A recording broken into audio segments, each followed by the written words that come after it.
So about 10 years ago, my family was faced with really a crisis situation when my daughter, who was a college sophomore, found herself faced with a pregnancy that we were struggling to deal with. She had been really bullied all through high school and was pretty emotionally vulnerable, I think because of that, and was really not very stable. And she found herself pregnant and did not divulge this to anybody until the very last minute. She wanted to keep the baby, and she did, and she delivered a healthy baby, and we kind of thought we've regrouped. She moved back in, was back in college, and we thought we were okay. And then when the baby was about 6 months old, she vanished with the baby, just took off.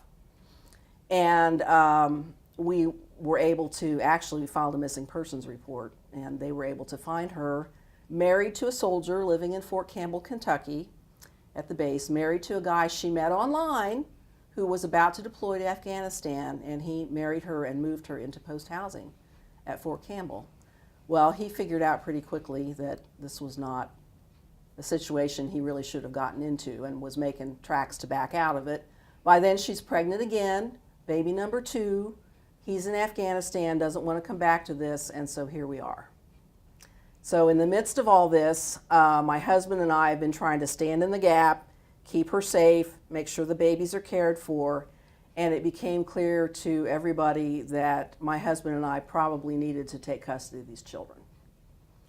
And so we proceeded down that legal pathway, which was not short and not cheap and not easy, but we got through all that and thought we'd sort of landed in a place where we could catch our breath in terms of what the future might look like.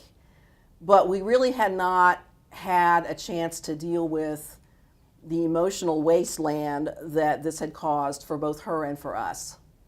And so we found ourselves in a situation where we're trying to have visitation, where she would be in our home visiting her children that we are raising in the midst of our age 60 exhaustion. And she was so angry and so frustrated with it that all it felt like was she would just come and spend the day kicking us in the shins. And we tried several things to make this better. Of course, lawyers are not going to help you with this. Their job is the legal stuff. And in fact, their model is adversarial. It's pitched you against the other person. And we tried some family therapy, and that really didn't work because, it's going to take years and years.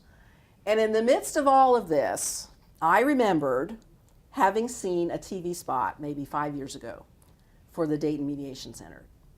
So when you got here and you guys sat down at the mediation table, what was different that made it work for you? Well, the first thing that's different is that the goal is different. The goal is different. And so our mediator was incredibly skilled. And the first thing she did is she said, look, I'm not even taking notes. So clearly this is not the beginning of a long-term relationship with the mediation center or with the mediator, as opposed to attorneys and therapists. This is just about getting you parties to a place where you can talk to each other. So the thing that was different was the assumption that you've already brought probably most of the solution with you. You've brought the fact that you want to be here. You've brought the fact that you truly care about each other, or you wouldn't be trying to resolve this. And all you're needing is a little help so that you can each be heard, and so that some of these really tough things to say can get said in a way to kind of keep everybody safe.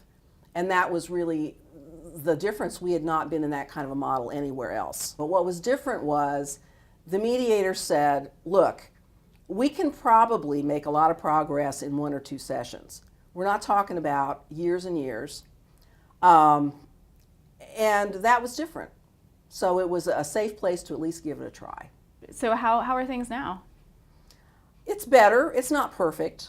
What I think has changed for us as a result of having been here, and we came a couple of times. Yeah. We took like one set of issues and needed two sessions to kind of talk through it.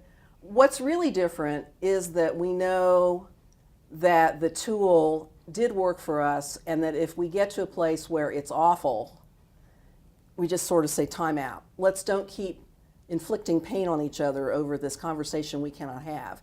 Let's just take a time out and let's remember that we were able to talk, and if we really have to, we'll go back.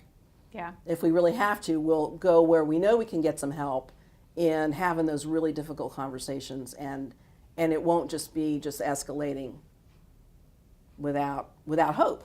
It's very low risk. It's not attorneys. There's not going to be a winner and loser. It's very low risk. It's very low cost. There's not a huge intake process.